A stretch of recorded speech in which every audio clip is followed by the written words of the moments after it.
Então vamos lá. Mundo dos impostos por de renda. Pessoal, primeiramente nós temos que lembrar algumas peculiaridades do imposto de renda, né?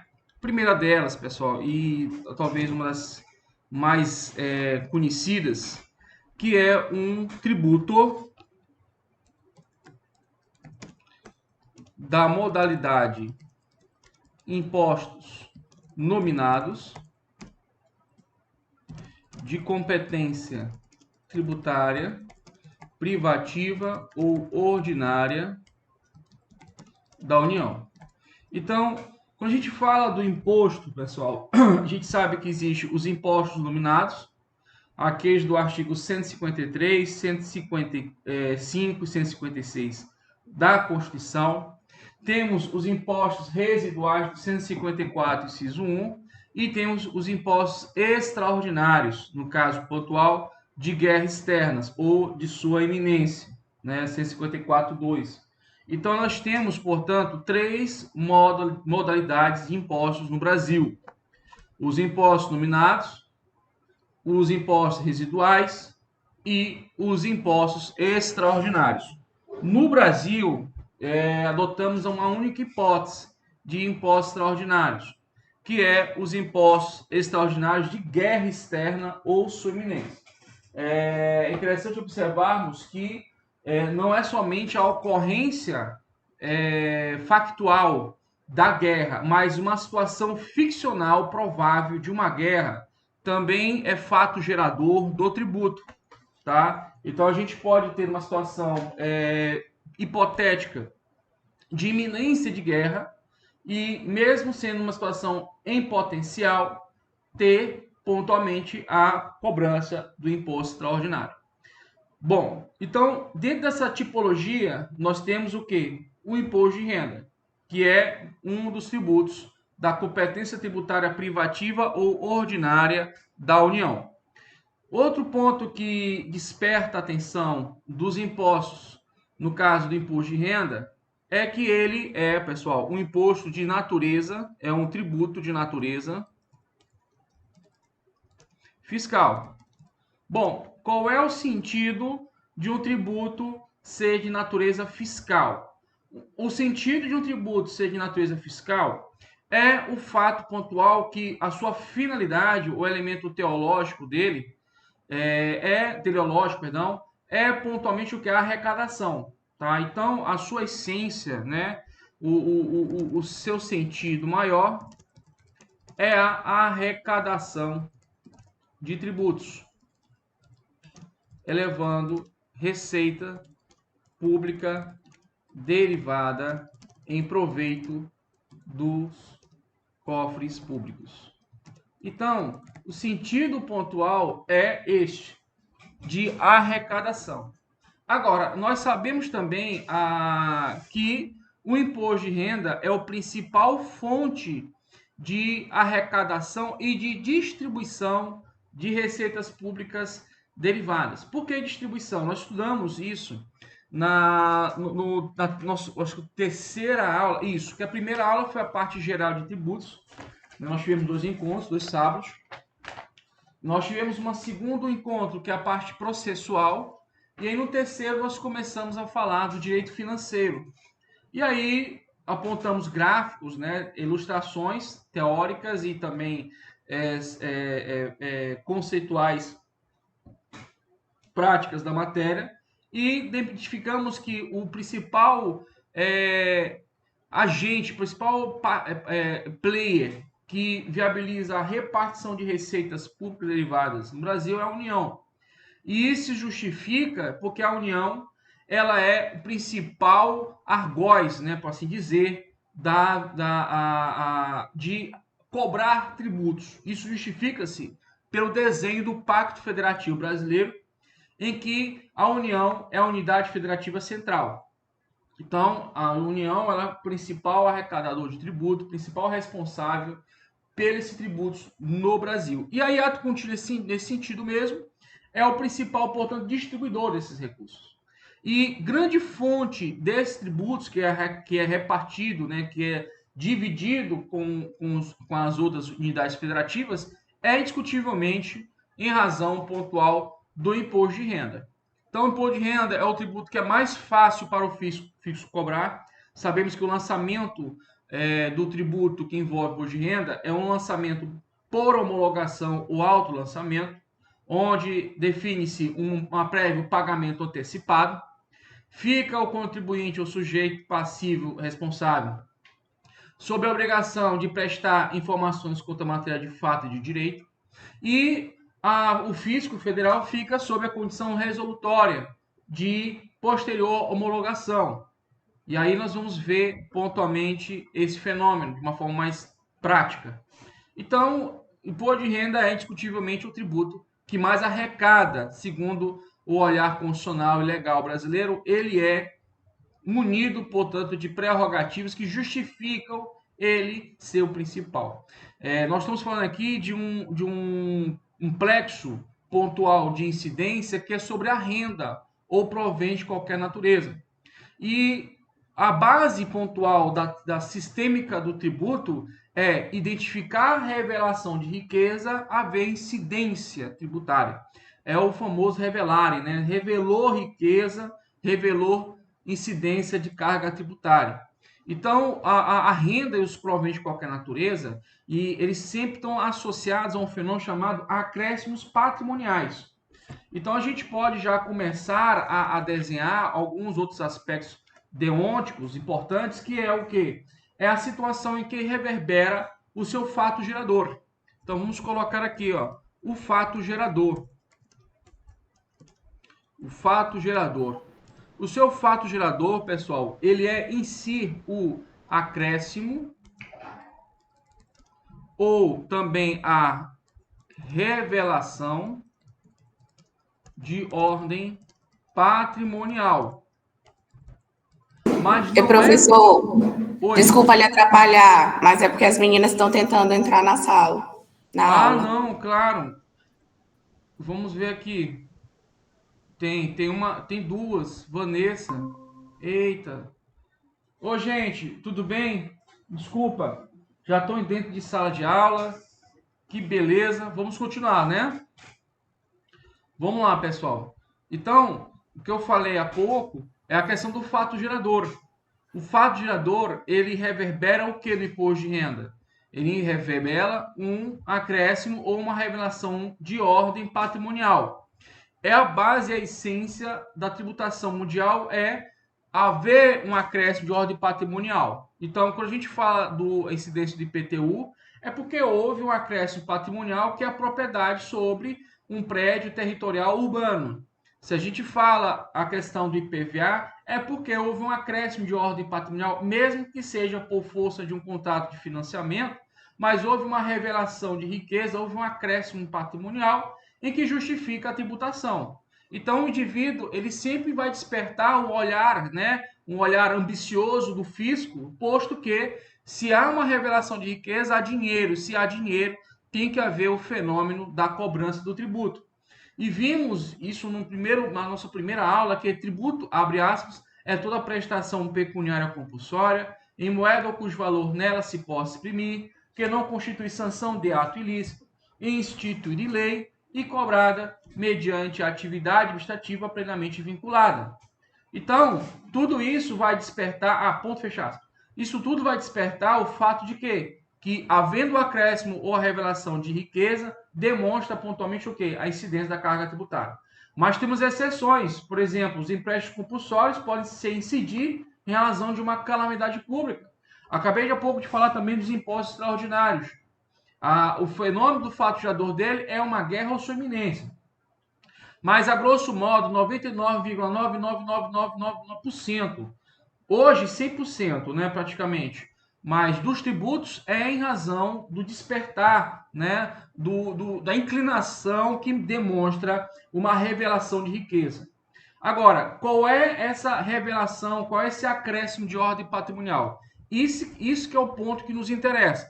Então, essa revelação de ordem patrimonial, ela vai incidir sobre um fenômeno chamado renda e vai incidir sobre um fenômeno que é chamado proventos de qualquer natureza. Bom, eu vou trazer aqui uma experiência pessoal no Maranhão, tá? No Maranhão, através de uma pergunta. Pergunta-se, olha só, uma empresa vendedora de carros e motos que atua no mercado há anos, mas há atividades ilícitas por ela praticada e ocultada da sociedade. Na ocasião, o Fisco Federal identificou operações envolvendo tráfico de drogas ou entorpecentes, como você preferir. Geralmente o pessoal mais antigo prefere entorpecente, né? Bom, nesse caso, o lucro obtido nas operações são objeto de incidência de tributos. Então, a pergunta ela é muito pertinente e atual. Tá? Foi uma situação que o escritório atuou e gerou pontualmente, evidentemente, um descompasso. Porque quando a pessoa recebe o seu habeas corpus, né, o sócio lá, ele não significa dizer que no fenômeno tributário não há uma repercussão, certo? Não há que se afaste, porque as esferas civis, penais, trabalhistas, previdenciárias, são esferas jurídicas que têm a sua órbita principiológica, tem a sua dimensão própria, tem seu métier, né? Tem inclusive regras, princípios que são norteadores. Eu não vou falar do pacta sunt servanda na relação que, inclusive, contratual, no que tange a aplicação de uma pena, né? Ou de um crime de homicídio, matar alguém, né? Pena de reclusão de 6 a 20 anos, a no 121 do Decreto-Lei 2848, de 1940. Só que aqui, pessoal, há uma situação interessante. A Receita Federal identificou, no caso, né, que houve lucros obtidos, não só, evidentemente, daqueles declarados, que é em razão da atividade ilícita praticada pela entidade empresarial, mas também ocultados para a sociedade em razão de tráfico de entorpecente, tráfico de drogas. E aí a pergunta é, esse lucro, essa esfera de incidência, é possível eu almejar tributar o lucro em razão da venda de entorpecentes? Será que é possível? Bom, pessoal, a gente vai começar com uma resposta clássica e depois pela própria óptica do imposto de renda, tá? E a gente vai identificar que é possível sim. Então, numa percepção clássica, uma percepção que é comum nos países, é a incidência do princípio do pecunia non olet. Opa, desculpa, gente. Porque o pecunia em latim, né? Não tem acento. Non olet. Pecunia non olet. Que significa, pessoal, em outras palavras, né? Dinheiro não tem cheiro.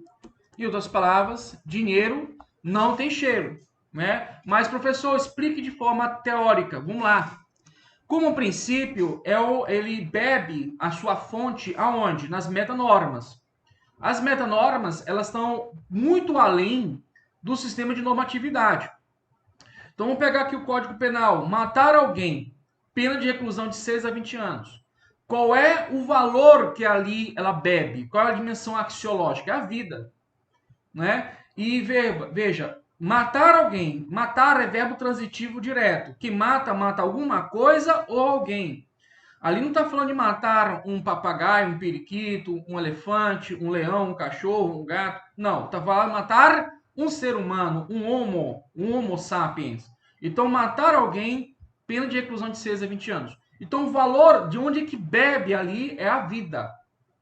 Então, da mesma forma em que a gente extrai de uma tipificação penal, ou mesmo de um elemento normativo, né, uma dimensão normativa de um dispositivo civil, por exemplo, o artigo 1º, que diz que toda pessoa é capaz de direitos e deveres na ordem civil. Então, o que está ali emitindo? Um valor que ali fundamenta o dispositivo. Indiscutivelmente, é a pessoa humana, o valor da pessoa humana. E ambos vão trabalhar uma inclinação final, que é a dignidade da pessoa humana, mas também podem trabalhar outros elementos, como a isonomia. Podemos pensar, inclusive, vamos falar ainda há pouco, da isonomia na tributação do imposto de renda, falando da progressividade, falando um pouquinho da generalidade, que são, pessoal, eu queria deixar bem claro que a aula de IPT, a aula de TR, a aula de IPTU, a forma como a gente pensa o imposto de renda é muito específico, tá, pessoal? Não que não haja uma interseção, vasos comunicantes. Não, existe sim vasos comunicantes, é óbvio. É direito tributário. Mas pensar imposto de renda é pensar um pouco diferente. Então vamos amadurecer nesse sentido. Então o que é que acontece? Como princípio, ela bebe de uma metanorma. E qual é essa relação? Indiscutivelmente, pessoal, é o erário público. É o recurso público. Então, é incoerente eu ter uma empresa que trabalha honestamente vendendo carros e motos e não tem como atividade secundária ilícita a venda de entorpecente e submete a uma carga tributária tão quanto a outra recebe. Então, é um mal que, se você perdurar e não tributar, que gera uma insatisfação social. Gera o quê? Um estímulo para a criminalidade. Então, para evitar esse estímulo para a criminalidade, além das repercussões penais, criminais, há também repercussões tributárias, justamente para não estimular essa atividade. E qual é o efeito disso? É o princípio do peculiar non olet. Agora, evidentemente, os doutrinadores eles não interpretam somente nessa linha de raciocínio. Até mesmo eles não concordam na sua plenitude. Mas eles têm que convolar e concordar, posto que aqui nós temos um princípio associado, que é o princípio da isonomia. O princípio da isonomia. Então, eu não posso ter pessoas que se encontram na mesma situação jurídica receberem tratamentos diferenciados.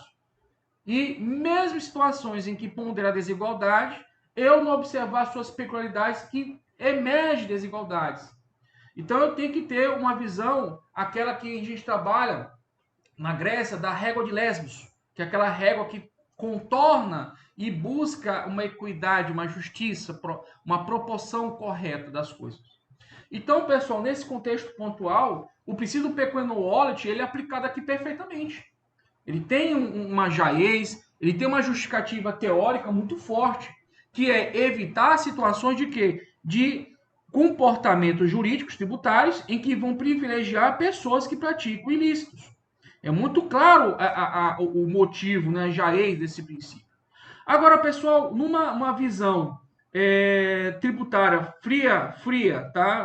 Uma fria, eu não digo cínica, mas fria, nós podemos também extrair essa mesma percepção no que tange ao conceito de proventos de qualquer natureza. Então, quando a gente busca uma ideia de que são proventos, né, que são valores, a gente trabalha uma ideia de exclusão. Porque quando a gente fala de renda, renda é um acréscimo patrimonial. Você recebeu o seu salário, você teve um acréscimo patrimonial. E sabemos que o salário é uma contraprestação diante de uma relação jurídica laboral de emprego. Né? Lá no artigo 2º, se não me falha a memória, diz o seguinte: considera-se empregadora a empresa individual ou coletiva que, assumindo os riscos da atividade econômica, admite, assalaria e dirige a prestação pessoal de serviço. Tem até um macetezinho que eu acho que eu até usei em sala de aula para explicar algumas coisas, que é o SHOP, né? Que é a subordinação, habitualidade, morosidade, pessoalidade e a condição de pessoa física do empregado. Então o camarada trabalhou, evidentemente, ele teve o quê? Ele teve renda, olha, rendimento, né? Então ele teve renda. Mesma coisa no servidor público. Trabalhou, atuou, ou até mesmo um profissional como advogado, advogada, contador, contadora. né? Autônomos, médico, médica. Então, trabalhou, vai receber, cara. Então, nesse contexto, existe um espectro excludente que é tudo que for acréscimo patrimonial, economicamente falando, não envolvendo propriedade, nós podemos dizer que seja o quê? Provento de qualquer natureza. Porque eu não posso dizer que houve um acréscimo patrimonial porque você simplesmente, de natureza de imposto de renda, porque você comprou um celular, né? Porque você comprou uma casa. Ali tem incidências tributárias diferentes. Agora, quando você recebe valores, é a ideia de disponibilidade jurídica, a disponibilidade de natureza econômica, nós vamos ver daqui a pouco, é que reverbera o alcance. Então, aqui eu tenho a ideia de proventos. Então, são acréscimos patrimoniais distintos de renda. Então, eu posso dizer que o lucro, o sentido de lucro, olha só, o sentido de lucro, né, no sentido mais macro dos termos, eles vão envolver o quê? Acréscimos patrimoniais. Né? Eles vão reverberar em aumentos de ordem patrimonial. Aliás, renda e proventos de qualquer natureza, né? Envolve o quê? Acréscimos patrimoniais. E no... Ah, não, ficou sem sentido. Peraí, desculpa. Então, veja. Então, esse acréscimo, esse lucro obtido, pessoal, esse acréscimo que ali que foi reverberado, ele não está numa esfera jurídica. O conceito de lucro, pessoal, ele não é um conceito jurídico. Você vai pegar um livro de economia, você vai pegar um livro de contabilidade, você vai pegar um livro de administração de empresa e vai ler o que é lucro. Então, lucro não é um conceito jurídico. Não existe um dispositivo do Código Civil que vai definir o lucro e dizer como é que se aplica o lucro. Ele vai prever o lucro cessante, por exemplo. Mas ele não vai dizer como é que é o mecanismo do lucro, como é que se calcula o lucro simples, composto, não vai. Essa não é a dimensão.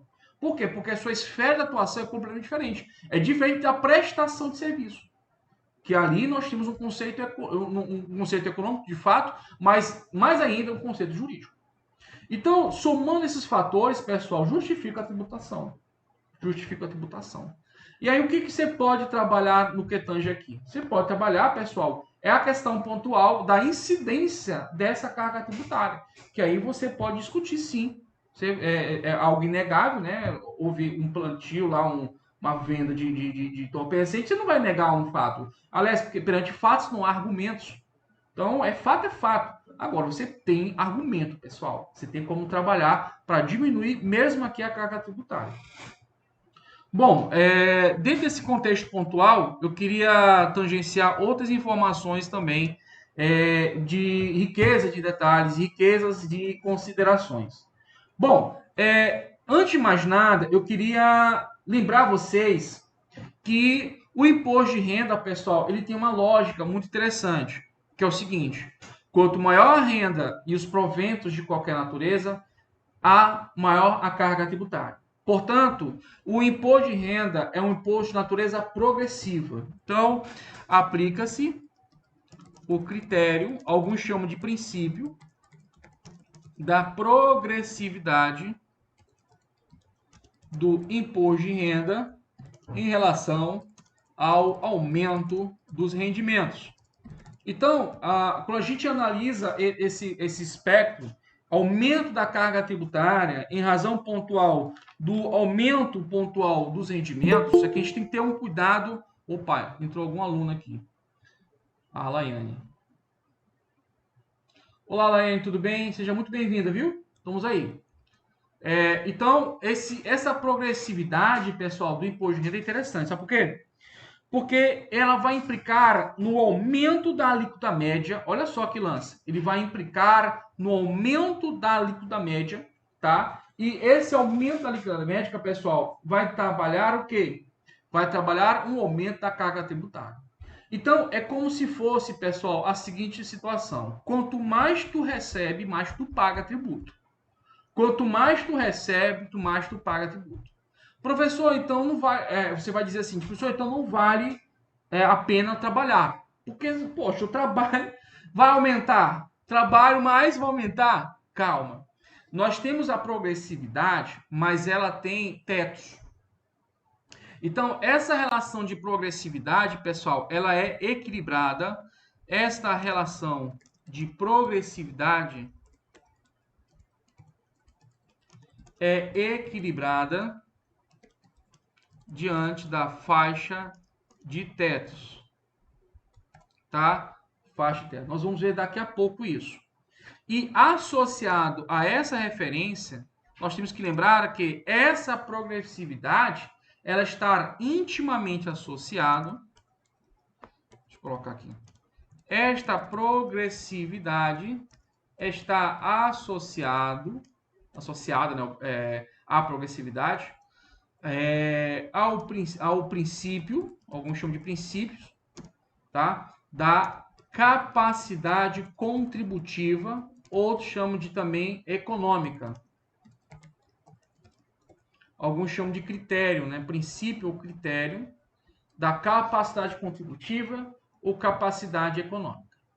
Bom, eu queria também, no tocante ao fenômeno da progressividade, advertir você o seguinte, que essa progressividade, ela não é um fenômeno exclusivo do imposto de renda, tá? A gente tem uma mania, talvez, diante da imprensa, diante das informações que são associadas, né, no meio jornalístico, né, como TV Globo, CNN, né, são os principais hoje no Brasil, que o imposto de renda é progressivo, e aí o aluno, ainda mais do direito, né, cai na falha de entender que a progressividade ela só alcança pontualmente o imposto de renda. E, pessoal, não é isso, tá? Não é isso. Nós temos a progressividade também em outros tributos.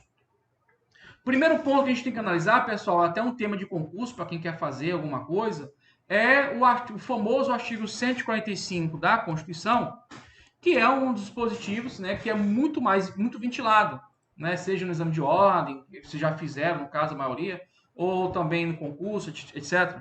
Mas vamos lá, o artigo 145, pessoal, 145, ele traz a seguinte informação.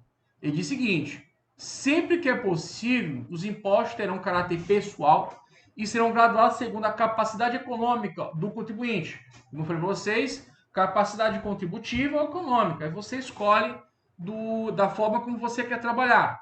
Facultada a administração tributária, especialmente para conferir efetividade a esses objetivos, e identificar, respeitar os direitos individuais e os termos da lei, o patrimônio, os rendimentos e as atividades econômicas do contribuinte. Pessoal, aqui existe uma riqueza muito ampla de detalhes que a gente não pode ignorar. O primeiro ponto, pessoal, é que a progressividade adquirida pela Constituição, né, vamos trabalhar aqui uma nota de observação, gostaria, viu, Laiane? Vamos anotar isso aqui, uma progressividade, né? Vamos lá. Então, numa primeira leitura, compreende-se que os impostos pessoais são sempre de ordem a levar em consideração a capacidade contributiva ou econômica do contribuinte, excluindo os impostos reais. Razão pela qual, num primeiro momento, o STF trouxe o entendimento de que a incidência, aliás, a ocorrência da progressividade nos impostos reais, como IPTU, IPVA, só se justificaria se houvesse expressa disposição constitucional autorizando o fenômeno da progressividade.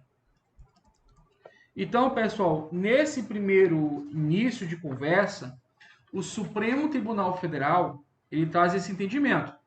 Então, quais são os impostos que são reais, em que tem ali a previsão constitucional, né?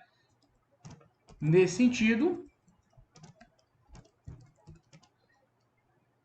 tais impostos reais com progressividade reconhecida constitucionalmente são, dois pontos. Deixa eu ajeitar aqui para vocês, para estarem anotando. Pode fazer o print da tela, tá, pessoal? Eu vou parar, tá? Não se preocupe não. Já faço esse modo de dar aula há muito tempo já.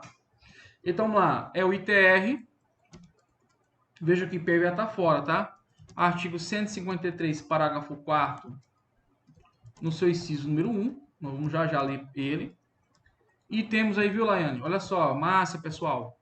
Ó, o IPTU.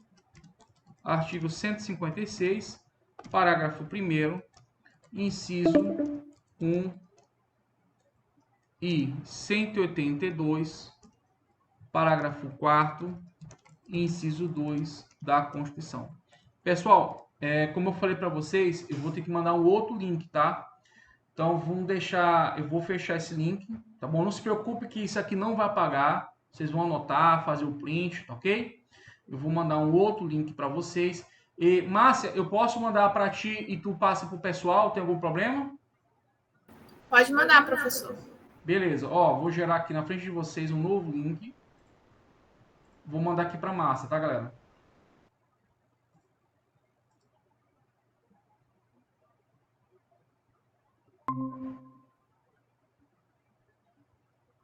Ó, gerou o link. Vou copiar aqui. Bom, vou fechar esse aqui que eu vou mandar agora para Márcia.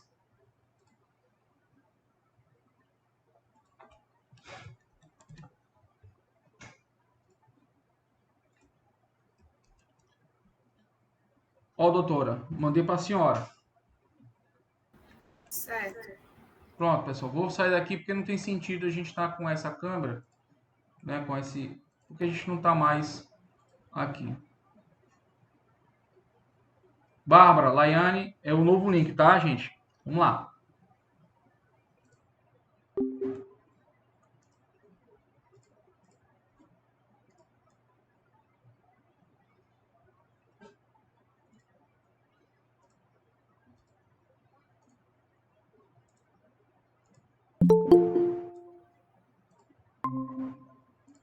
Vamos lá. Eu vou compartilhar aqui a tela.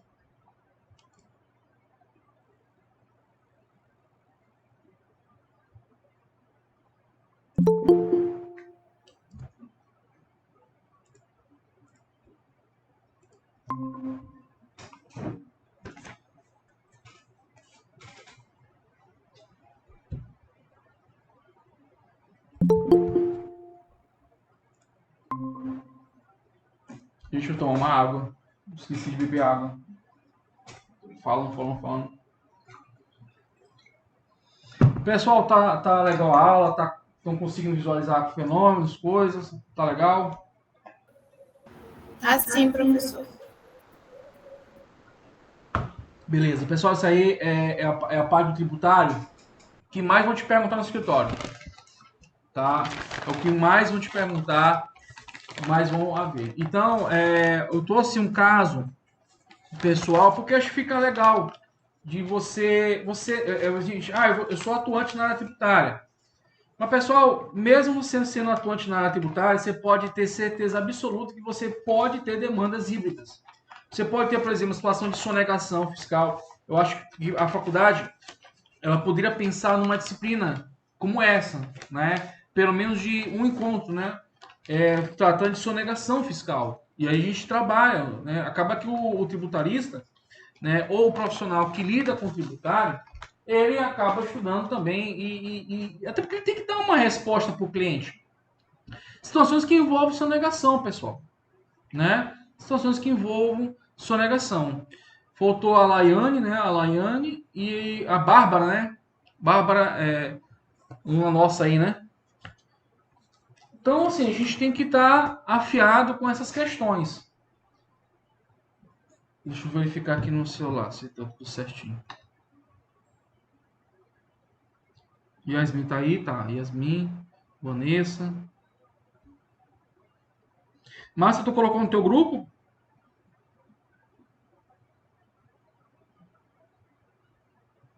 Coloquei no grupo, professor. Tá, pode. Show. Bom, vamos lá. Vamos continuar, porque isso aqui é muito longo, tá, galera? Ainda bem que, assim, esse modus operandi facilita porque já tá na tua tela, né? Tu já nota. Eu estou entrando. A Lainha tá entrando. Bom, primeiramente, vamos, né, verificar esse ponto. Esse aqui é o primeiro entendimento do STF. O STF, a progressividade... Opa, aqui tem um S, né? A progressividade, ela só se justifica aos impostos pessoais, até porque, pessoal, é a literalidade do artigo 145, parágrafo 1º, né, da Constituição.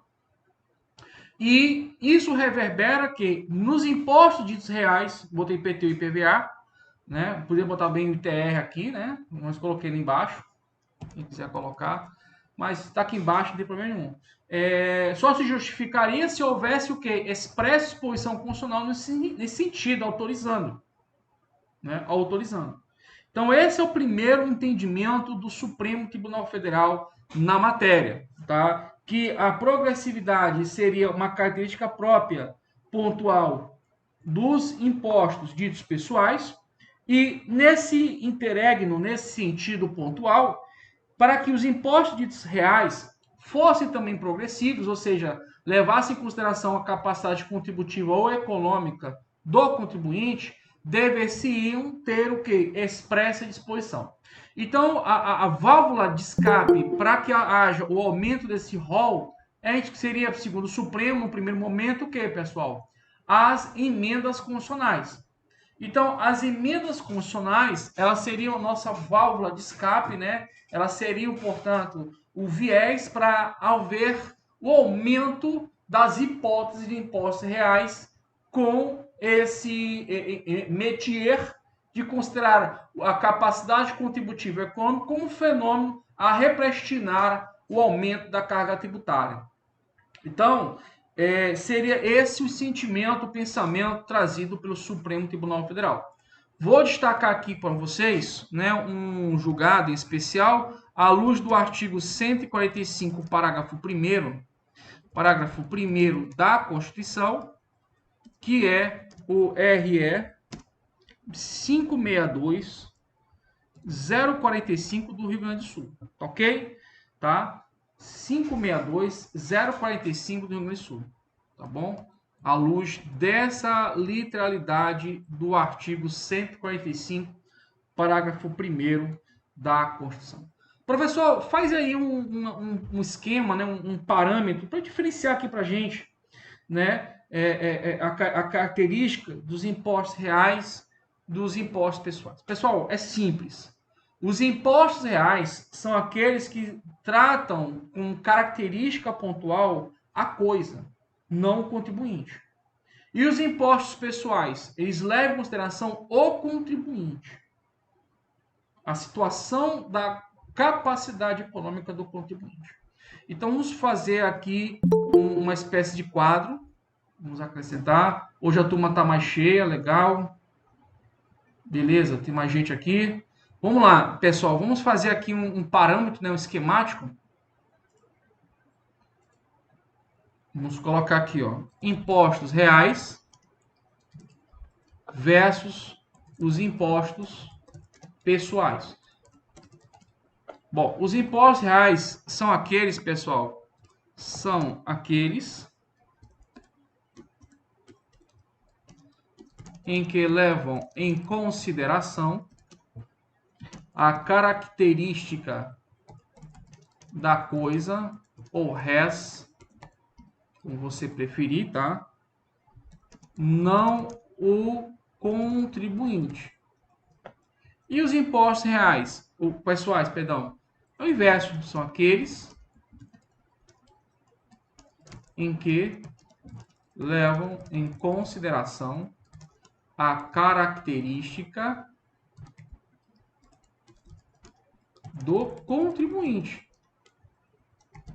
E isso repercute o que, pessoal? Na sua capacidade contributiva. Simples assim, ok? Bem tranquilo. A aula tem que ser light, né? Tem que ser tranquila, coisa fácil. Então, impostos reais, você já sabe, são aqueles que levam em consideração a característica da coisa. Então, a gente pode colocar o imposto sobre grandes fortunas no imposto pessoal? Bom, a priori sim. A não ser que, vindouramente, eu tenha uma previsão de uma lei complementar, até porque o imposto sobre grandes fortunas ele pede lei complementar, que tenhamos uma lei complementar em que trata de uma outra esfera e inclua bens móveis e imóveis na característica do que seja grandes fortunas. Porque pode haver no imposto sobre grandes fortunas, pessoal, uma situação que a gente tem que ter maturidade de lembrar que pode ser a presença de quadros artísticos, né, construções arquitetônicas, fazendas, né, esses elementos que podem, né, grandes, vamos supor que seja uma empresa imobiliária, ela tem um grande acervo de imóveis, então pode haver também essa definição sobre grandes fortunas sobre imóveis. Mas uma perspectiva segura de um imposto real é o imposto de renda.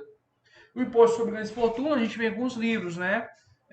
Aliás, vários livros colocar como imposto pessoal. Primeiro, que ele é um imposto que não existe efetivamente na prática, existe somente no VADMECO, né? Existe no plano central, no Senado, ou seja, no documento. Ele não existe de fato. Está na Constituição, mas não está na prática. Agora, ele pode estar associado a bens móveis, imóveis, quadros, gente, quadros que valem milhões, quadros artísticos que valem milhões. Tem, inclusive, grupos criminosos responsáveis somente para quadros. O Brasil, infelizmente, teve muitos prejuízos ao longo de anos com grupos criminosos que vão a certas cidades, locais e roubam, né, tiram, né, destroem, retiram, no caso, quadros para vender, né? Dizem até que quanto mais cultural é a cidade, mais desenvolvida ela é. Né? Quanto mais ela tem museus, planos arquitetônicos, artísticos, dizem, né, o bom leitor, que ela é uma cidade desenvolvida, porque o valor artístico ainda é muito cobiçado, né, cultural e tal. Então, fica uma incógnita. Eu não vou afirmar que ele é, posto que existe várias interpretações em cima. Na minha interpretação é que não é. Tá? A minha interpretação, posso estar equivocado vindouramente, mas a minha interpretação é que não é. Muito bem. Pessoal, dentro desse núcleo, né, dessa possibilidade, dentro desse raciocínio que o Supremo trouxe, ele editou, pessoal, duas súmulas assim que eu acho demasiadamente importantes para nossa aula. Uma delas é a súmula número 656 do STF. Vou colocar logo aqui a segunda, que é a súmula número 668 também do STF. Então, dentro desse métier, dentro dessa propositura, nós tivemos o quê? Decisões jurisprudenciais que consolidaram-se em súmulas, que é a 656 e a 668. Vamos lá rapidamente aqui na internet. Vamos pegar aqui no Google a redação dessas súmulas, que elas são bastante interessantes. Elas parecem óbvias hoje, né? Mas na época, pessoal, foi bastante discutível, né, pela doutrina. Bom, a primeira delas é o seguinte, olha só. Olha o que diz. É inconstitucional, olha só, é inconstitucional a lei que estabelece alíquotas progressivas para o imposto de transmissão intervivos, de bens imóveis, ITBI, com base no valor venal do imóvel. Então, a progressividade do ITBI, né, imposto de transmissão intervivos, pessoal, é inconstitucional.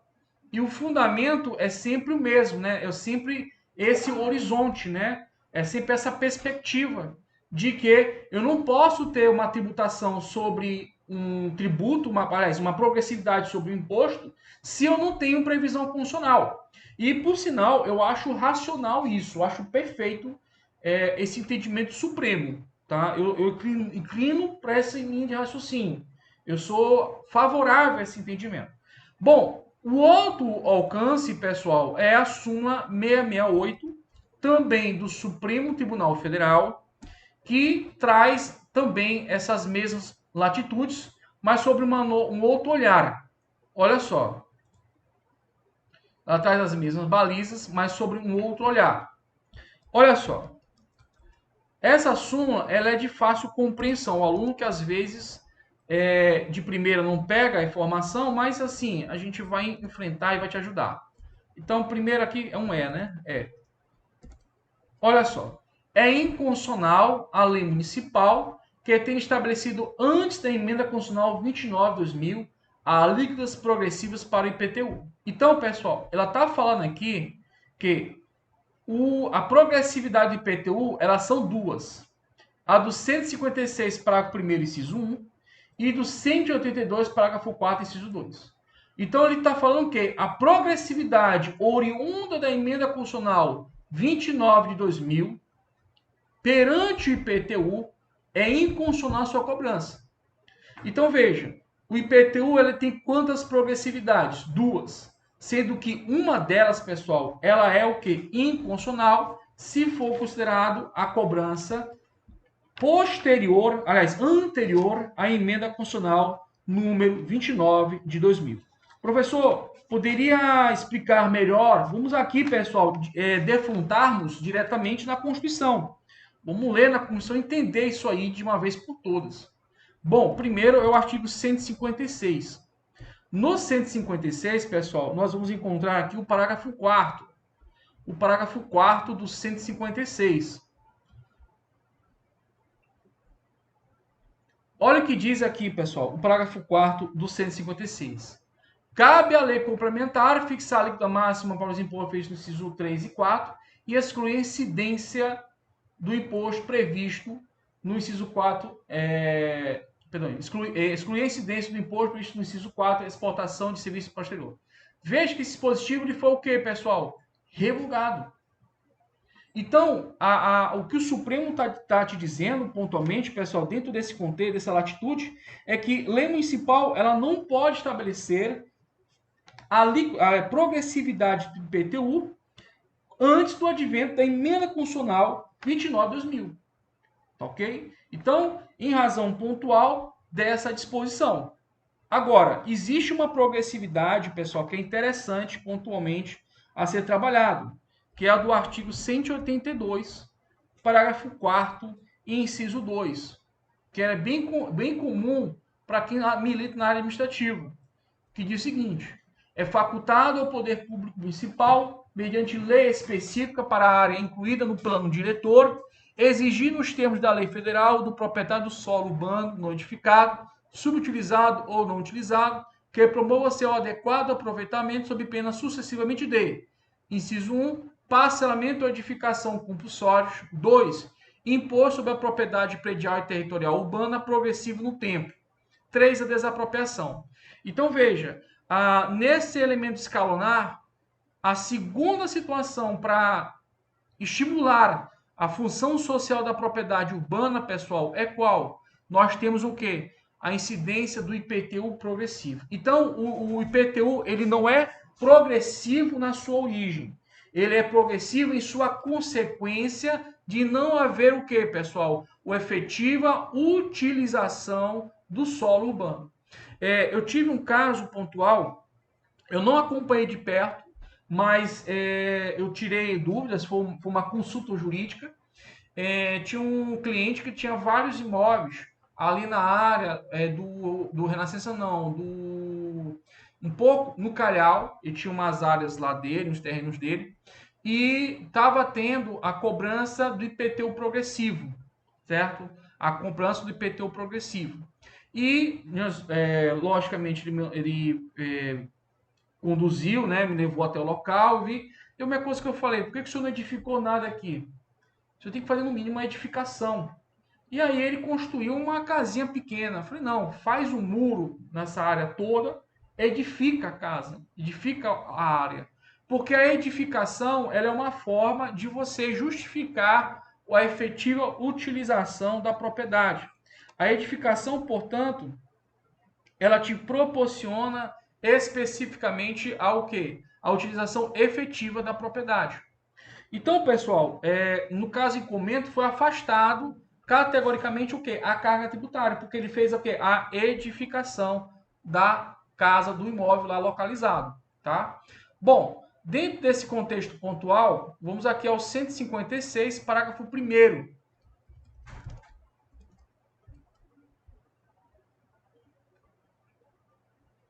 Ó, sem prejuízo da progressividade no tempo, a que se refere ao artigo 182, parágrafo 4, inciso 2, o imposto previsto no inciso 1 poderá ser o quê? Progressivo em razão do valor do imóvel.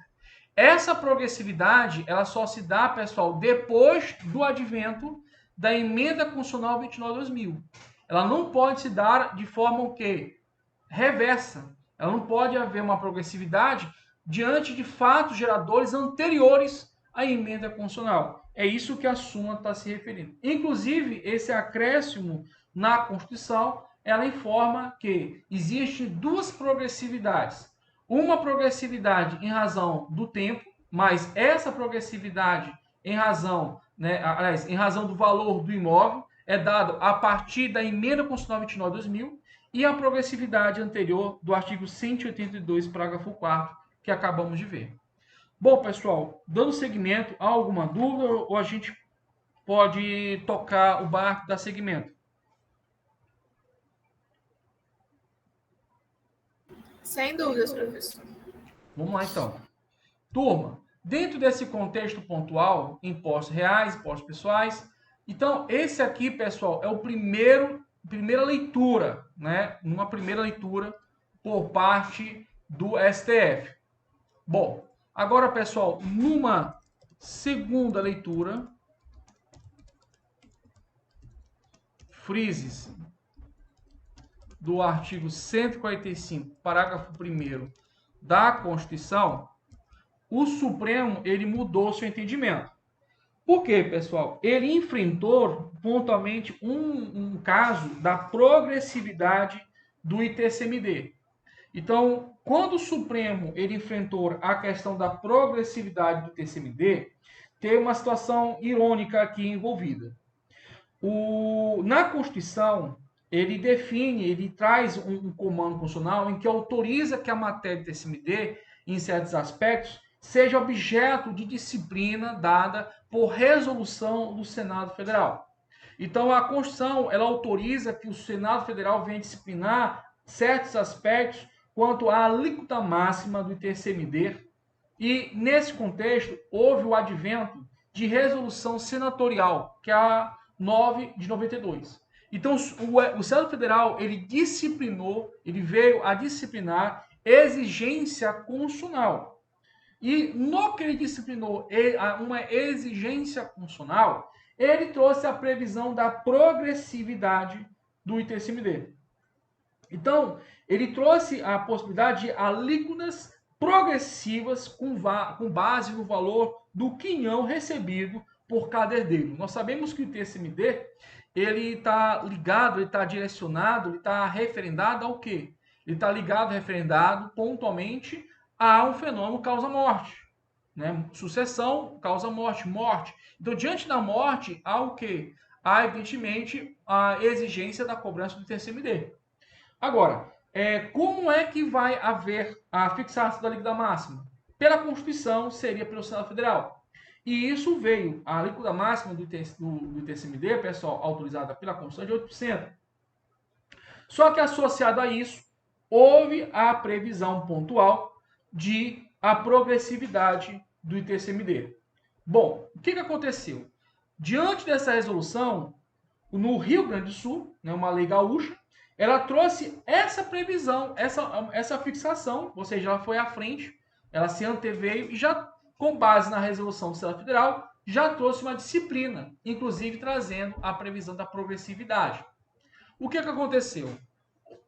O Supremo Tribunal Federal, no primeiro entendimento, como a gente trabalhou aqui com vocês, ele tinha a percepção, o entendimento de que não poderia haver nenhuma progressividade nos tributos em que a sua incidência fosse em razão de bens, de coisas, né? São os chamados impostos reais.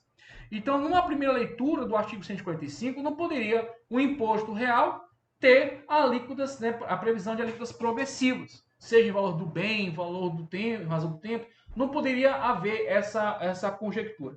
Só que o Supremo Tribunal Federal, revisando seu entendimento, ele concordou que é possível sim a possibilidade de alíquotas progressivas em razão do valor do quinhão recebido por cada herdeiro, levando-se em consideração a constitucionalidade, não só da resolução senatorial 9 de 92, como também a lei gaúcha, a lei do Rio Grande do Sul, trazendo essa previsão.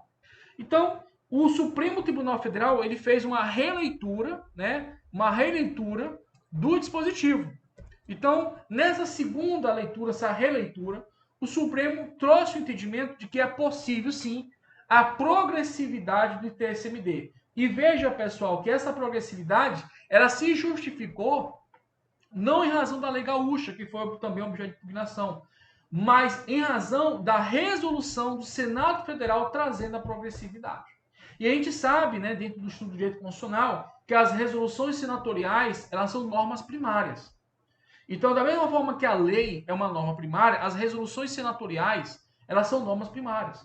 E como normas primárias, elas submetem ao controle de constitucionalidade e como norma primária, ela também tem um prisma de inovar no âmbito jurídico, de inovar no regime de constitucionalidade.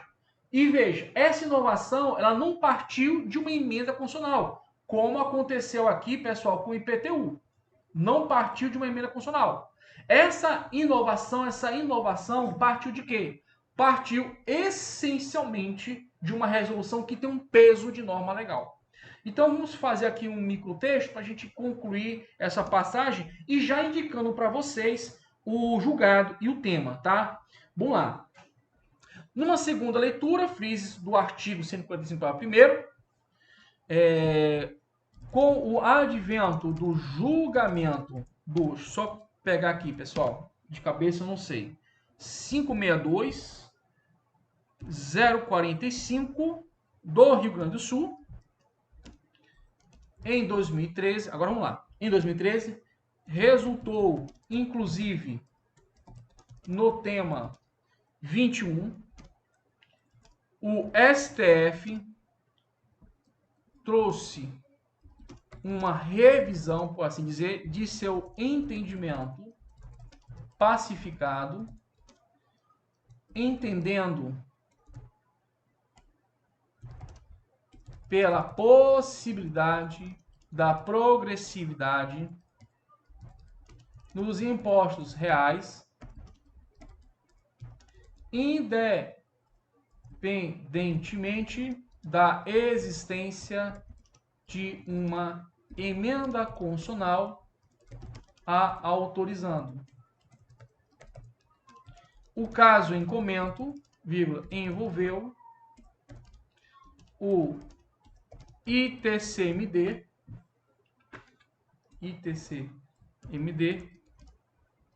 diante da edição da resolução senatorial, ou seja, CF, número 9 de 92, em que trouxe um comando em resposta à determinação constitucional relativo à fixação de alíquota máxima de ITCMD, no caso de 8%. E, na oportunidade,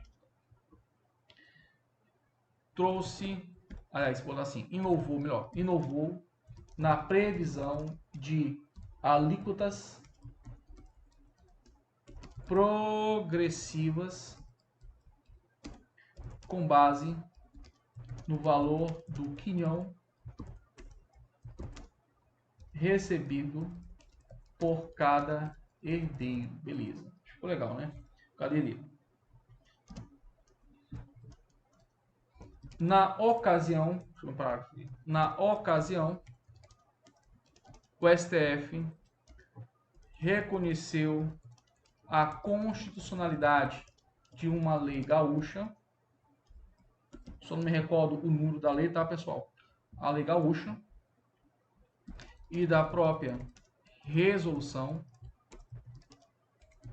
senatorial número 2 de 9, no caso, 9 de 1992, em que definem a progressividade do ITCMD.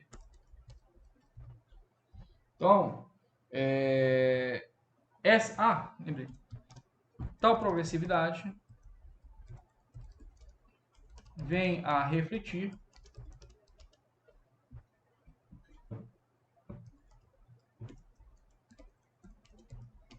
uma releitura do parágrafo 1º do artigo 145 da Constituição.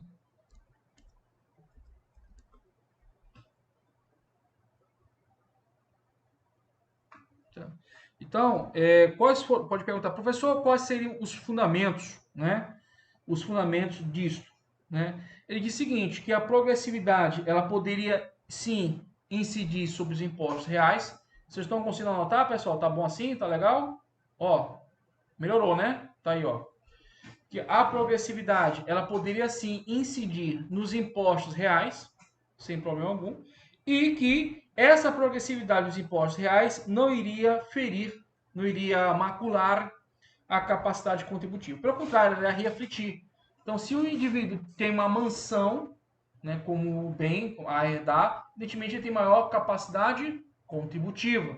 Se ele tem um casebre, uma casa pequena, tem menor capacidade contributiva. É até uma questão de lógica, né? Se ele tem mais carros luxuosos, quadros e tal, dá a entender que ele tem o quê? Maior capacidade contributiva. Maior capacidade de ordem contributiva.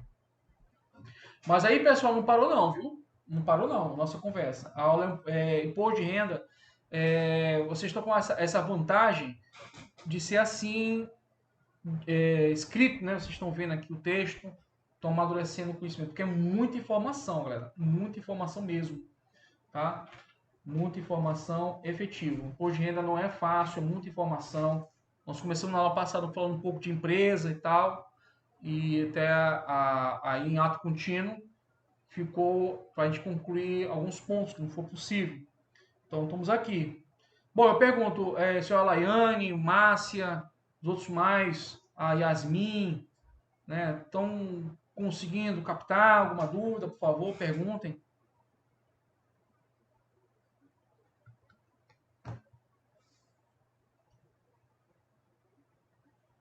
Estou conseguindo compreender o conteúdo, professor, sem dúvida. Tá legal, né? Então, beleza.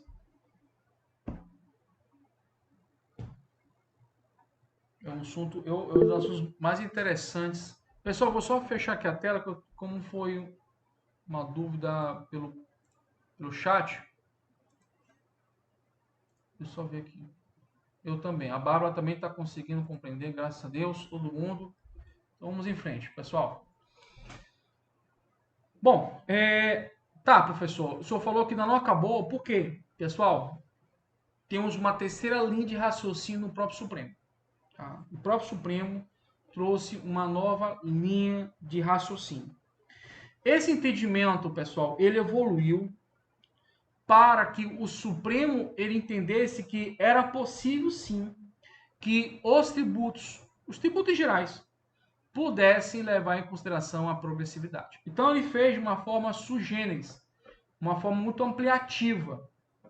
E ele trouxe o entendimento que sim, que era possível haver essa progressividade não limitada especificamente ao quesito pontual do ITCMD e também dos outros tributos que a gente falou, mas também a todo e qualquer tributo.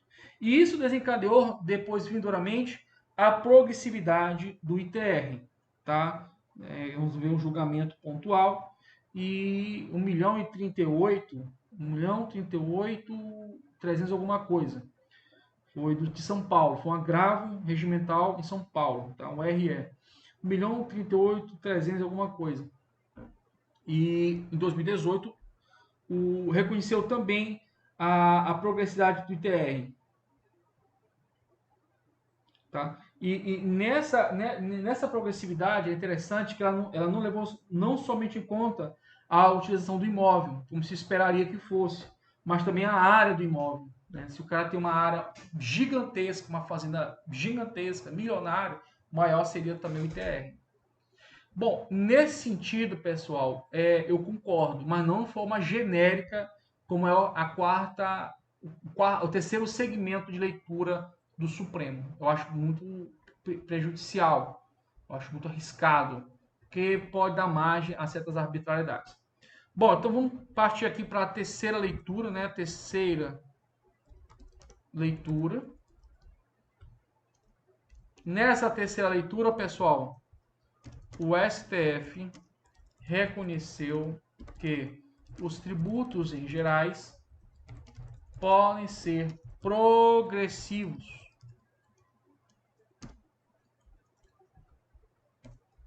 com base no julgamento da ADI 4697 do DF e ADI 4762 também do DF, ao passo em que reconheceu a progressividade em outro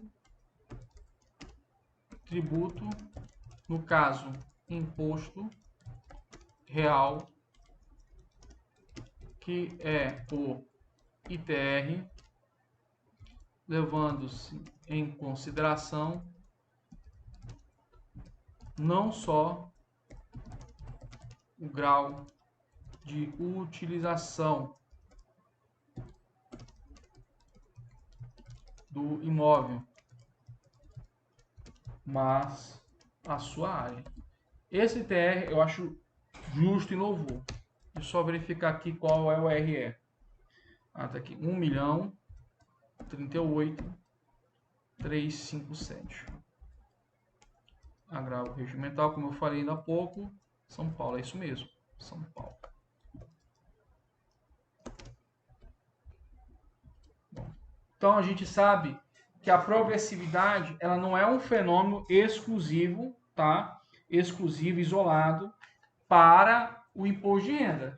Então, se te perguntarem em prova ou no dia a dia, vamos supor que você esteja trabalhando com algum agricultor, algum latifundiário, eu falei assim, olha, existe sim a possibilidade de ITR progressivo. Isso aí não existe inclinação contrária. Então, qual é a base essencial, o espírito, assim dizer, da progressividade, no sentido mais amplo dos termos? É a capacidade contributiva, é aquilo que a pessoa pode arcar em pagar, pode arcar em submeter-se à carga tributária. Tá? Então, como a gente vai tratar peculiarmente ao imposto de renda, eu vou migrar o olhar, né, a atenção ao artigo 153, parágrafo 2º, inciso 1. E sempre quando a gente for falando, vou trazer um case, uma situação casuística experimentada por mim ou pela jurisprudência, né? E a gente vai trabalhando soluções. Então é isso que é a ideia pontual da nossa aula. Bom, como a gente chegou aqui já a um certo avançado da carruagem, eu queria dar um breve intervalo, eu tenho que a gente tomar água, um refresco, e aí a gente já retorna, já regressa aí. Uns 15 minutos máximo, a gente já volta. Lembrando que vai ter que ser gerado links, né? Links de acesso. Então, eu vou ter que fechar esse link, e aí eu vou criar um novo link. Aí eu peço a colaboração da Márcia, dos demais, para retransmitir essa informação, tá, para os alunos, para poder assistir essa aula. Tudo bem? Tudo bem, professor. Então, vou fechar aqui. É o tempo que a gente toma uma água. Bom, é uma aula bem técnica, né? E vamos em frente, né? Eu prometi para vocês que advertir vocês que não seria muito teórica, seria muito com julgados, situações, mas é importante, pessoal, importante mesmo a gente ter essa visão mais cotidiana, né? Para a gente poder entender bem a lógica.